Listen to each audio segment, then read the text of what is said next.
le chapitre 2 sur le magmatisme et du coup terminer aussi le thème sur le magmatisme.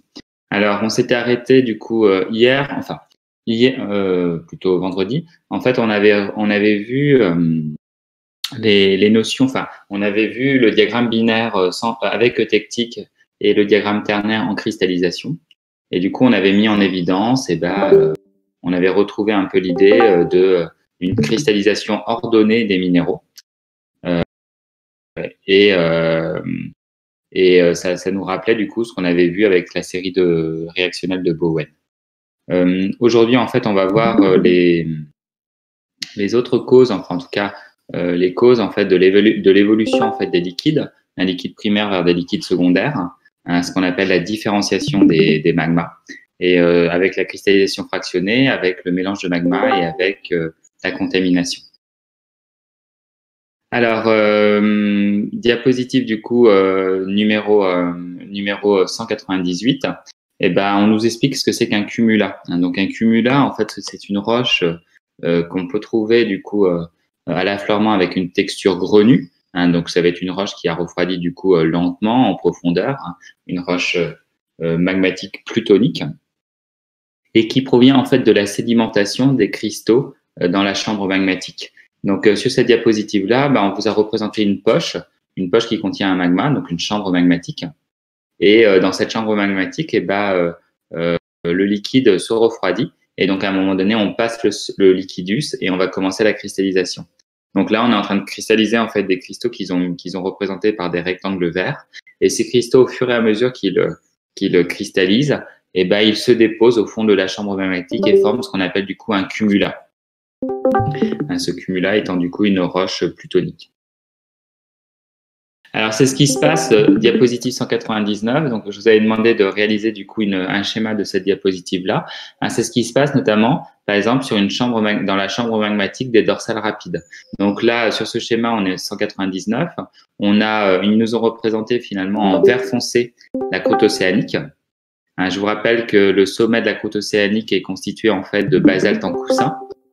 Qu'ensuite, on trouve un ensemble de basaltes qui se sont installés dans des filons. C'est ce qu'on appelle du coup de la dolérite. Et c'est ce qu'on appelle le complexe philonien. Alors, on peut aussi utiliser le mot de basalte en filon ou dolérite ou complexe philonien. Donc là, c'est une roche de semi-profondeur, alors que le basalte était une roche volcanique. Et après, en dessous, en fait, commence, on a les gabbros, avec notamment du gabbro massif, et souvent après du gabrolité ou des cumulalités. Donc là, les gabbros et les cumulalités, ce sont des roches plutoniques. Et on a cette chambre magmatique. On voit que du magma, en fait, au centre, on a des espèces de fractures qui permettent du coup l'épanchement basaltique au centre de l'axe de la dorsale, au niveau du rift central. Et on a dessous du coup la poche magmatique qui collecte en fin de compte le magma qui s'est créé par fusion partielle entre 60 et 10 kilomètres. En dessous, on nous a représenté en vert plus clair, en fin de compte, la lithosphère, le manteau, excusez-moi, a été représenté l'isotherme 1300 degrés, qui est du coup la limite entre la lithosphère et la sténosphère. Et donc, le trait noir qui est ici et qui sépare le vert foncé du vert clair, c'est cette fois-ci le Moho. Donc ici, dans cette chambre magmatique, on va avoir une cristallisation des minéraux. Et ces minéraux vont être plaqués ou vont sédimenter au fond, souvent plutôt plaqués contre les parois de la chambre magmatique et former ce qu'on appelle du coup des cumulats, ce qu'on va appeler aussi souvent des gabrolités. Est-ce qu'il y a des questions sur cette diapositive? Alors, sur ce schéma, en fait, je vous avais dit plutôt de garder les mêmes codes couleurs, en fin de compte, qu'on avait utilisé pour le chapitre 1, à savoir on mettait en bleu, en fait, la croûte océanique et non pas en vert, et on mettait au-dessus de l'isotherme 1300 degrés, c'est-à-dire dans le manteau, pour le manteau lithosphérique, on utilisait du vert foncé et plutôt du vert clair pour du coup le manteau asténosphérique en dessous de l'isotherme 1300 degrés. Alors, ce que je n'aime pas aussi, c'est C'est alors bon, le côté rose dans la chambre magmatique me va assez bien puisque c'est une collecte de magma. Mais par contre, la poche là qui est en dessous et où on écrit fusion partielle en fait de la péridotite, bah on a l'impression que tout a fondu. On a l'impression qu'il y a 100% de liquide, alors qu'on avait vu que le taux dépassait rarement les 25%. Donc du coup, il faudrait mieux mettre des petites croix rouges dans cet ensemble vert, clair, pour montrer que c'est une zone où il se passe de la fusion partielle, mais bien ou des petites croix roses, si on veut garder la même idée. Hein, c'est mais bien pour pas cette idée-là où on a l'impression que tout a été fondu là, que la zone de fusion partielle finalement c'est une zone de fusion totale. Est-ce qu'il y a des questions?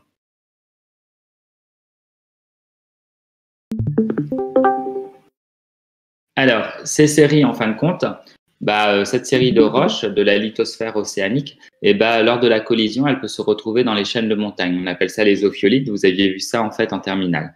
Donc ici, on est à Oman, dans la péninsule arabique, et on a une des plus belles ophiolites en fait au monde.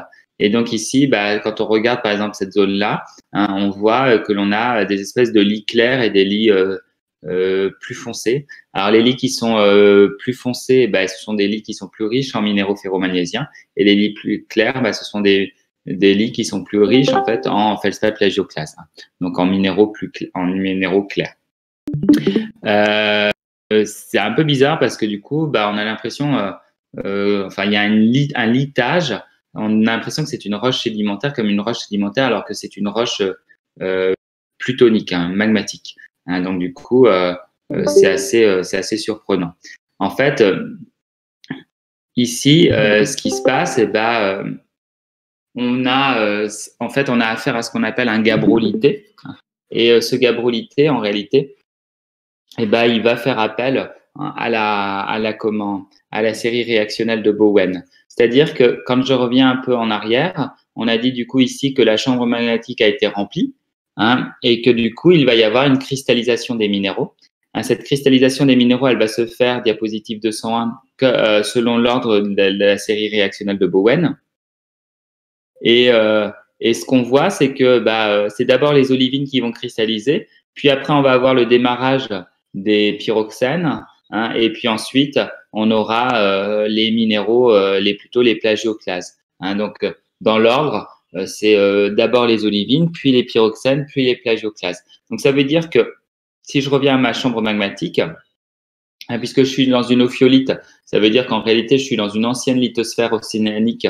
Enfin, je suis au niveau d'un ancien axe de dorsale océanique, et du coup, j'ai du coup au sein de ma chaîne de montagne une coupe de cette lithosphère océanique, donc qui est née au niveau d'une chambre magmatique au niveau de l'axe de la dorsale. Et donc le magma qui est dans la chambre magmatique, il va refroidir, il va cristalliser. Et la première chose qui va cristalliser, d'après la série réactionnelle de Bowen, ça va être, puisqu'on est dans un liquide basaltique, ça va être des olivines. Et ces olivines, qu'est-ce qui va se passer? C'est qu'elles vont précipiter, elles vont être plaquées sur les parois. Alors, en fait, elles sont plaquées parce que de toute façon, dans cette chambre magmatique, en fait, il y a des courants de convection, du sorte de brassage, et donc du coup, les minéraux qui apparaissent au début, qui sont tout petits, mais qui vont se grandir au fur et à mesure de cette cristallisation, et ils seront plaqués progressivement sur les côtés. Et du coup, au début, on va avoir vraiment que de l'olivine qui va sédimenter. Puis le magma refroidit. Donc le magma refroidit, et à ce moment-là, on a l'apparition maintenant, on commence la cristallisation des pyroxènes, alors que la cristallisation des olivines n'est pas terminée. Et donc du coup, sur les parois, maintenant va être accumulé, va être plaqué des pyroxènes en même temps que des olivines. Puis après, dernier temps, c'est le début de la cristallisation des plagioclases. Il y a de moins en moins d'olivines qui sont cristallisées, de moins en moins de pyroxènes qui sont cristallisés, et maintenant c'est les plagioclases qui prennent le relais. Donc on va plaquer sur les côtés très peu d'olivines, encore pas mal de pyroxènes, et puis maintenant surtout des plagioclases. Donc du coup on va avoir un mélange. Et puis souvent, on va avoir une réalimentation de la chambre magmatique qui va relancer du coup le processus, c'est-à-dire que si j'ai réalimenté ma chambre magmatique, eh ben, je vais reformer de nouveau du coup des olivines uniquement, puis après des olivines et des pyroxanes, puis ensuite peu d'olivines, des pyroxanes et maintenant pas mal de feldspath plagioclase. Donc je recommence un cycle. Donc en fin de compte, si je reviens ici, sur cette diapositive-là, on vous montre ici le cumulat. Alors, ce qui s'est déposé au fond est forcément plus vieux que ce qui s'est déposé récemment. Et quand on fait une analyse, on a de moins en moins d'olivines dans le cumulat, de plus en plus de pyroxène, puis ensuite de moins en moins, et puis de plus en plus de plagioclase. Donc, si je reviens sur mon gabbro, en fait, de l'ophiolite d'Oman, quand j'ai une série comme ceci, là, vous voyez, je suis à diapositive 202. Donc là, je commence sur une surface qui est, j'ai une transition entre une zone qui est claire et une zone qui est foncée. Et puis, quand je regarde, plus je vais vers le haut et finalement, plus ma zone, elle est claire. Donc, en fait, au début, j'ai pratiquement que des olivines. Puis ensuite, quand je deviens plus gris, quand je me rapproche de la zone blanche, j'ai beaucoup d'olivines et maintenant, un petit peu de pyroxène, donc de CPX et des plagioclases, donc qui sont arrivés, mais j'ai encore beaucoup d'olivines. Et puis ensuite, quand je suis passé dans la partie claire, j'ai cette fois-ci beaucoup de plagioclases et aussi du CPX, du pyroxène.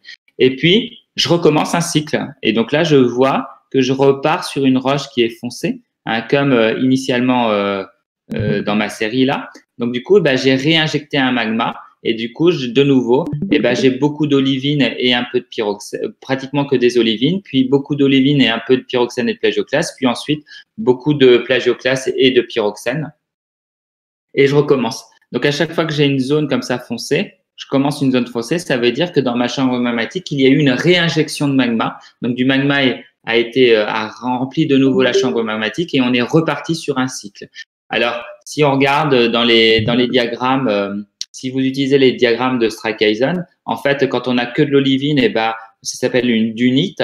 Quand on a beaucoup d'olivine et de pyroxène et un petit peu de plagioclase, c'est ce qu'on appelle on est dans quelque chose qui s'appelle le gabbro. Et quand on a beaucoup de plagioclase avec un petit peu de pyroxène, on est dans ce qu'on appelle le leucogabbro. Bon, tous ces noms, c'est pas très, c'est pas à retenir, bien évidemment, c'est entre parenthèses. Est-ce qu'il y a des questions sur la formation de ces cumulats? Donc là, on voit bien qu'on a une succession de formations de cumulats et en fin de compte, la répétition de ces cumulats entre la dunite, le gabbro et le leucogabbro, c'est en réalité ça traduit des réinjections de magma dans la chambre magmatique au fur et à mesure que se forme la lithosphère océanique. Des questions? Alors, très bien. Du coup, on a vu ici le premier processus de différenciation des magmas. Donc, pour différencier un magma, je peux faire ce qu'on appelle de la cristallisation fractionnée. Ça veut dire que mes minéraux qui cristallisent, je vais les faire précipiter, je vais les faire sédimenter et former des cumulats. Donc, si effectivement, je sédimente les premiers minéraux, par exemple comme les olivines, je forme une dunite. Puis ensuite, si je sédimente les olivines plus les pyroxènes avec un petit peu de plagioclase, je vais former un gabbro. Et si je sédimente quasiment que des plagioclases avec un tout petit peu de pyroxène, je vais former du coup un leucogabbro. Ça veut dire que mon liquide qui reste, il a évolué puisqu'il donne plus la même. Au début, c'est une dunite et puis à la fin, c'est un leucogabbro. C'est le premier processus qui permet de différencier du coup un magma primaire en magma secondaire, la cristallisation fractionnée. Deux autres processus, c'est la contamination et le mélange de magma. Alors, sur la contamination, c'est très fréquent en fait, c'est en zone de subduction, puisque cette zone de subduction, on avait vu que la zone qui fondait, c'était le manteau qui appartenait à la plaque chevauchante et qui était liée en fait à la déshydratation en fin de compte de la lithosphère océanique qui plonge. Elle perd du coup de l'eau. Et l'eau va du coup abaisser le solidus. Alors, ce schéma-là, il est assez intéressant parce qu'il montre véritablement le processus. Nous, ce qu'on a raconté, c'était vraiment une simplification parce qu'on disait, et c'est ce que vous avez raconté en terminale, c'est que l'eau quittait et du coup, elle permettait d'aller fondre le coin de manteau qui était au-dessus. En réalité, c'est pas tout à fait ça. Regardez ici, hein, on voit que les flèches qui représentent du coup l'eau, partent dans le coin de manteau qui est vraiment tout au sommet, au coin de la subduction. Et en fin de compte, après, ce manteau, il est embarqué. Et c'est quand on va dépasser l'isotherme 1000 qu'on va commencer la fusion. Donc, la zone de fusion, là, elle a été marquée, la zone de fusion partielle, elle a été marquée en vert clair. Et les liquides, donc le liquide primaire, va remonter, hein, et par diapyris, puis après par les fractures, et va pouvoir même parfois transpercer la croûte continentale, si on est par exemple dans une cordillère, ou la croûte océanique si on est dans une subduction de type arc insulaire, là c'est plus facile, et va donner du coup du volcanisme. Le magma qui sera resté en profondeur donnera du coup du plutonisme. Et ce magma qui est un magma basaltique, puisque c'est de la péridotite qui a fondu, ce magma, en fin de compte, il va rencontrer beaucoup de roches qui ont une composition très différente, des roches de la croûte continentale, et du coup, il va arracher des morceaux de cet encaissant, hein, et provoquer la fusion de ces morceaux de l'encaissant et assimiler du coup ces roches solides qui vont devenir liquides et être mélangées du coup au magma. C'est ce qu'on appelle du coup la contamination. Cette contamination du coup, elle nécessite du coup de la fusion induite, hein, c'est-à-dire que en gros, le magma, alors ça peut par exemple être dans la chambre magmatique comme ici, par exemple la paroi de la chambre magmatique s'effondre et le magma, encore très chaud, va faire fondre progressivement ces roches de la croûte océanique, de la croûte continentale, excusez-moi, et du coup, le magma qui avait une composition basaltique, il va s'enrichir par exemple en silice forcément, en alcalin, puisque la croûte continentale, elle est riche en éléments incompatibles. Et donc, du coup, ce liquide primaire va donner un liquide secondaire de composition différente. Est-ce qu'il y a des questions? Alors, si je termine, cette contamination, elle peut justement être évaluée grâce au couple néodyne-strontium. Hein, dans un diagramme comme ça, néodyne 143 sur néodyne 144 en fonction du strontium 87 sur strontium 86, les IAB, c'est-à-dire les basaltes des arcs insulaires, donc les basaltes en fait des zones de subduction, on voit bien qu'ils s'étalent, hein, ils s'étalent depuis les morbes vers jusqu'à des signatures de sédiments ou de croûte continentale. Hein.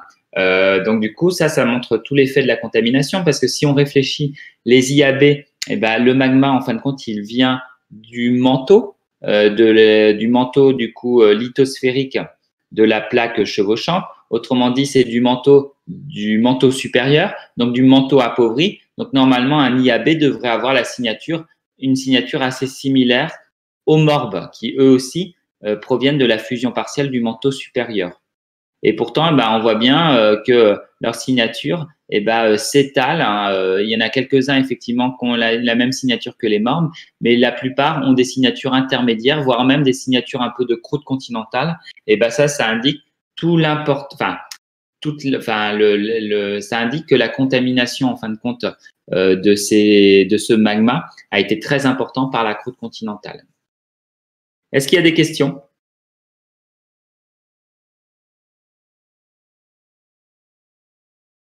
Alors, ici, je vais passer assez vite, mais c'est le spidergramme, donc autrement dit le diagramme des éléments en trace pour les IAB. Et on voit bien que les IAB, ils ont un diagramme qui est un peu ressemblant qui est un peu ressemblant aux OIB, mais on voit bien qu'il y a deux éléments qui manquent énormément. C'est le néobiome et le tantale. Hein, et ce néobiome et ce tantale, en fin de compte, ils sont particulièrement peu présents, parce que tout simplement, en fait, ils n'ont pas été embarqués par l'eau. Hein, donc ça, c'est juste une petite remarque. Hein. On voit bien que normalement, en fait, nos IAB, ils devraient avoir un peu la forme d'un morbe, puisqu'ils sont issus de la fusion partielle, en fait, du manteau supérieur, et ils ont une signature qui ressemble globalement aux OIB, tout simplement parce que ça traduit l'importance de l'eau. L'eau a embarqué véritablement les éléments les plus incompatibles et donc du coup les a enrichis. Donc c'est pour ça qu'on retrouve beaucoup de Ba, de Rb qui sont les éléments les plus incompatibles, sauf le tantal et le néobium qui ne sont pas partis et du coup qui restent, qui montrent dans le spectre, on voit un réel appauvrissement de ces deux éléments. Alors, vous aviez aussi, dernière chose, dernier processus, donc là, on vient de voir la contamination. Le dernier processus, c'est le mélange de magma. Donc, si je reviens à ma diapositive, par exemple, ici, dans ma chambre magmatique, le mélange de magma, en fait, dans cette chambre magmatique peut arriver, en fait, deux magmas différents. Par exemple, on peut imaginer que, justement, on a un premier magma qui a évolué. Donc, du coup, il a perdu notamment ces minéraux d'olivine qui ont cristallisé, qui ont précipité. Donc, ce magma, il s'est enrichi progressivement en silice, il s'est enrichi en alcalin, et puis un deuxième magma arrive. Et donc, les deux magmas, ils vont se mélanger et donner du coup un magma somme, entre guillemets, qui aura une composition intermédiaire. Alors, ce mélange, il peut être ça peut être un véritable mélange si les deux magmas ont des compositions relativement proches, mais si les deux magmas ont des compositions très différentes, ça peut donner du coup une émulsion. Et donc du coup, on a des bulles, si vous voulez, de magma, des gouttes de magma dans l'autre magma, un peu comme l'huile et l'eau, une émulsion du coup de magma.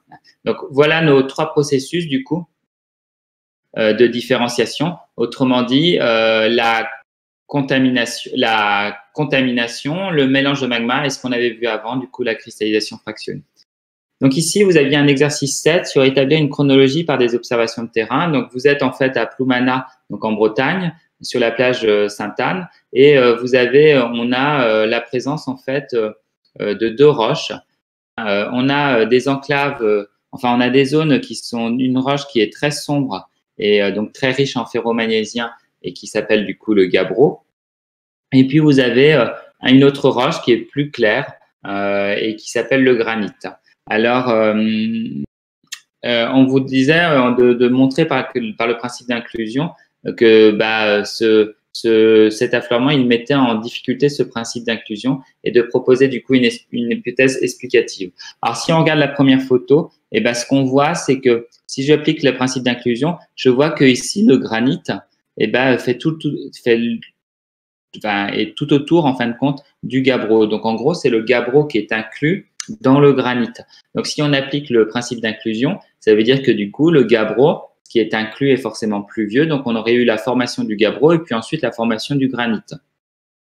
Mais si je vais de l'autre côté, j'ai des gros cristaux d'orthose qui font partie du granit et qui, cette fois-ci, sont inclus dans le gabbro. Donc là, on a du coup des cristaux de granit qui sont inclus dans le gabbro. Ça veut dire qu'on est obligé d'admettre, par le principe d'inclusion, que le granit se serait formé avant le gabbro. Donc du coup, on n'obtient pas le même ordre de l'un et de l'autre. Et la solution, en fin de compte, pour évoquer cette idée-là, c'est tout simplement qu'il y a eu en fait un mélange de deux magmas. Mais là, cette fois-ci, non miscible. Un magma gabbroïque, qui est un magma basique, et un magma granitique qui est un magma acide. Et les deux ont donné une émulsion. Donc là, par exemple, là, on a eu des grosses gouttes, si vous voulez, de liquide gabbroïque, de liquide du coup basaltique, si on veut, qui était dans du magma granitique. Et ici, là, on a eu des minéraux du granit qui ont été inclus, qui ont été inclus du coup dans le magma gabbroïque. Et donc, du coup, c'est par ce mélange de magma qu'on peut expliquer que l'un est inclus dans l'autre et l'autre est inclus dans l'un. Est-ce qu'il y a des questions sur cet exercice? Alors, troisième et dernière partie, c'est les séries magmatiques, résultent des conditions de fusion partielle et de la différenciation. Ces séries magmatiques, nous avons vues en fait en TP, donc diapositive 209. On va commencer d'abord par les séries qu'on appelle subalcalines, c'est-à-dire qui ne sont pas alcalines, donc qui sont en dessous des séries alcalines. C'est la série calco-alcaline qui est associée à la subduction et la série toléitique qui est associée à la dorsale. Alors, ce qu'il faut voir en fait dans ces deux séries, c'est que Alors, je vais aller à la série, je vais aller jusqu'au total, donc à la dernière diapositive. Il nous restera deux autres séries après, ces séries subalcalines, c'est les séries véritablement alcalines, avec la série faiblement alcaline et la série hyperalcaline, et les deux sont généralement associés à un volcanisme intraplaque. Alors, ce qu'il faut bien comprendre en fait sur ces séries, en fait, c'est d'abord les points. Vous voyez bien que là, vous avez quatre points, un point vert, un point noir et un point orange et un point bleu. Ce sont en fait les points qui représentent du coup des roches. On est dans le diagramme TAS, dans un diagramme de Harker. Autrement dit, on est bien en oxyde en fonction d'oxyde. Donc là, on est les oxydes, c'est les alcalins. Donc on a additionné Na2O et K2O, hein, donc les deux alcalins, en fonction de la silice SiO2, donc l'oxyde de silicium. Vous avez 4 points. Et ces 4 points, en fin de compte, ça représente les roches qui seraient issues de la solidification du liquide primaire, donc le liquide qui est issu du processus de fusion partielle. En fait, le point, si on regarde le point de la série toléitique, c'est celui qui finalement est le plus riche en silice et du coup le plus pauvre en alcalin. Alors qu'à l'inverse, le point bleu de la série hyperalcaline, c'est celui qui est le plus pauvre en silice et le plus riche en alcalin. Donc en gros, ça veut dire que ce liquide primaire, eh ben, il est issu en fait donc le bleu, il est issu en fait d'une fusion partielle avec un tout petit pourcentage, 1 ou 2%. Donc si je fais la fusion partielle par exemple d'une péridotite, hein, et que je la fais à 1 ou 2%, eh ben, mon liquide que je vais former, il va être extrêmement riche en éléments incompatibles, comme par exemple eh ben, les alcalins, Na2O et K2O. Et donc, du coup, je vais former un liquide basaltique alcalin qui, en se refroidissant, donnerait alors on pourrait dire un basalte alcalin. Alors ici, c'est une basanite. Donc, c'est un nom un peu particulier de basalte alcalin. C'est un basalte alcalin très alcalin, entre guillemets. Au contraire, si je vais à l'opposé, mon point qui est en vert, eh ben, c'est une roche qui est issue en fait de la solidification du liquide primaire, mais là d'un liquide primaire qui était beaucoup plus riche en silice et beaucoup plus pauvre en alcalin. Eh ben, en fait, il s'agit d'un liquide primaire qui a été formé par fusion partielle avec un beaucoup plus fort taux de fusion partielle. Par exemple, et ben, comme il se passe dans les dorsales. Si je suis à 20 ou 25% et non pas 1 ou 2%, ça veut dire que oui, j'ai embarqué mes éléments incompatibles, mais on commençait à arriver aussi les éléments moins incompatibles, voire compatibles. Et donc, du coup, mon liquide, mécaniquement, il sera plus riche en silice puisque j'ai fait un taux de fusion partielle plus important, mais moins riche en alcalin puisque mes alcalins auront été dilués par l'arrivée finalement des autres éléments que les éléments très incompatibles. Entre les deux, ça correspond du coup à la zone de subduction et à la série de faiblement alcalines. Ça correspond à des taux de fusion en fait qui diminuent. Donc le taux de fusion chez une dorsale, notamment une dorsale rapide, c'est 20-25%. Hein. Si je mettais une dorsale lente, je serais par ici, hein, ce serait autour de 10%. 10% aussi pour la série pour la subduction.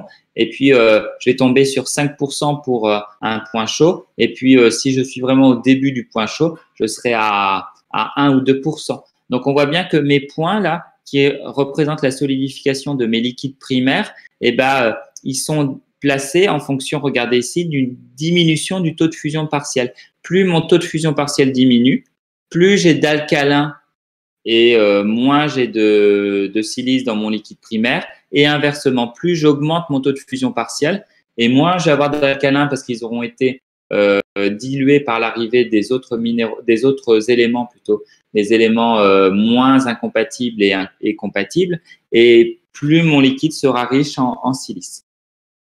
Ensuite, j'ai des flèches. Et mes flèches, elles vont représenter en fin de compte les roches de ma série et en fin de compte qui seront issues de la solidification cette fois-ci des liquides secondaires. Donc, mon liquide primaire, il va se différencier. Hein, et lors de cette différenciation, mécaniquement, il va forcément s'enrichir en fait en alcalin et s'enrichir en silice, puisque les minéraux qui vont cristalliser en premier, ce sont les minéraux qui vont être formés plutôt des éléments du coup compatibles ou moins incompatibles. Et par contre, les éléments très incompatibles, eux, vont rester dans les liquides, comme par exemple Na2O et K2O. Hein. Et mon liquide aussi, il va s'enrichir en silice progressivement. Et bah du coup, on va obtenir une série de roches qui vont s'étaler comme ça selon ces lignes-là, selon ces pentes-là. Hein, donc si le liquide au départ il était faiblement alcalin et assez riche en silice, et bah du coup, on va avoir, en tout cas s'il était faiblement alcalin, et ben on va avoir une série de roches qui va montrer un enrichissement relativement faible au fur et à mesure de la série. Alors que si au départ il était très riche en alcalin, bah là l'enrichissement va être plus important et du coup on va être sur la série du coup hyper alcaline. Donc du coup, si j'ai des roches, si on me demande d'identifier une série, bah, première chose, il faut que je valide les deux premiers critères, autrement dit une unité de lieu et une unité de temps. Ça veut dire qu'en gros, il faut que mes roches soient dans la même zone géographique, hein, donc qu'elles soient les unes à côté des autres, hein, de quelques kilomètres, de quelques dizaines de kilomètres, hein, pas beaucoup plus. Il faut qu'elles soient dans la même unité de temps. Hein, donc, il y a une unité de lieu, il y a une unité de temps. Donc, il faut en gros que si je les date, eh ben, elles se tiennent tous. Hein, donc, elles fassent partie des mêmes.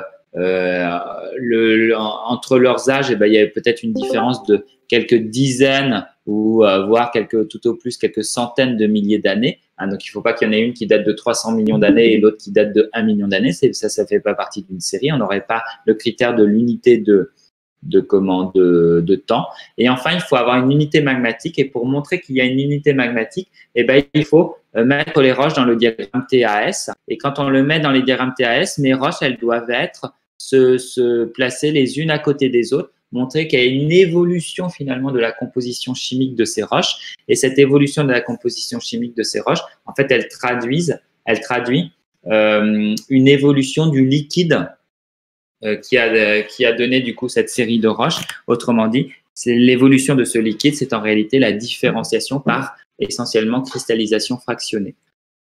Donc, quand j'ai identifié ces roches, si mes roches se placent plutôt dans cette zone-là du diagramme TAS, donc en bas, ça veut dire que c'est des roches de la série tholéitique. Et à ce moment-là, ça signifie que le contexte géodynamique, c'était associé à un fort taux de fusion partielle.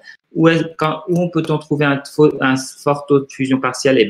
Au niveau des dorsales, par exemple les dorsales rapides, mais aussi au niveau des dorsales et particulièrement des dorsales rapides. On peut aussi avoir ça au niveau d'un bassin d'arrière-arc, donc une zone où aussi on a une divergence en arrière de l'arc de subduction. On peut l'avoir aussi au niveau d'un rift continental. Et enfin, on peut aussi l'avoir au niveau de points chauds avec un fonctionnement paroxysmique du panache. Pour la série, si les points se placent dans cette zone-là, donc au niveau de la zone qui est en noir, là, à ce moment-là, on a affaire à une série calco-alcaline. Ça veut dire que mes roches, elles viennent d'un contexte géodynamique de subduction. Si les roches se placent sur cette zone-là, la zone qui est en jaune sur le diagramme TAS, ça veut dire qu'on est dans une série faiblement alcaline et ce sera associé plutôt à d'un point chaud de fonctionnement classique, un non paroxysmique, ou alors un début de rifting continental. Donc, autrement dit, les stades précoces d'un rift continental. Et puis, enfin, ici, on a la série hyperalcaline qui est plus rare. Et là, ça veut dire qu'on est au tout début des processus, soit de point chaud, soit de rifting continental. Est-ce qu'il y a des questions sur sa notion de série magmatique? Alors, la dernière chose, c'est que ce sera assez simple en fait d'identifier une série alcaline parce que sa position sera vraiment haute dans le diagramme TAS. Hein. Mais parfois, on peut avoir des doutes entre une série calco-alcaline et une série tholéitique. Notamment, si vous avez une série tholéitique d'une dorsale lente, comme le taux de fusion est autour de 10%, comme la zone de subduction, ça peut donner quasiment les mêmes signatures. Alors, pour cela, il faut faire appel à un deuxième diagramme de Harker. Cette fois-ci, c'est un diagramme triangulaire AFM. Le A, c'est pour les alcalins, donc on additionne Na2O et K2O. Le F, c'est pour les oxydes de fer. Alors, il y a FeO, mais il y a aussi Fe2O3, selon qu'on a du fer 2 ou du fer 3. Et enfin, l'oxyde de magnésium Mg. Et ce qu'on fait, c'est qu'on place les roches de notre série et on peut montrer que si on est dans la partie supérieure, eh ben, on a affaire à une série toléitique. Si on est par contre dans la partie inférieure, on a affaire à une série calco-alcaline, donc une série de subduction. En fait, si on regarde les points, la série toléitique, elle va montrer un enrichissement en fer puisqu'on se rapproche du pôle F et ensuite, on a un appauvrissement du fer. Alors que la série calco-alcaline, elle, c'est toujours un appauvrissement par rapport au fer puisqu'on s'éloigne de plus en plus du pôle F. Alors en fait, c'est encore dû à l'eau qui est importante dans le magma de zone de subduction. En fait, la présence de l'eau dans ces magmas de zone de subduction, elle va induire une précipitation, enfin non, pas une précipitation, excusez-moi, une cristallisation des minéraux opaques qui contiennent du fer en premier. C'est-à-dire que là, les minéraux opaques, au lieu de se former plus tard, ils se forment en tout premier et leur cristallisation va consommer le fer. Donc, du coup, il n'y aura pas cet enrichissement en fer au début, comme dans les séries toléitiques. Donc, ce diagramme AFM, il permet, en cas de doute, de savoir, de lever l'indétermination s'il s'agit bien d'une série toléitique. Donc, on associerait plutôt à une dorsale ou une série calco-alcaline qu'on associerait à une zone de subduction.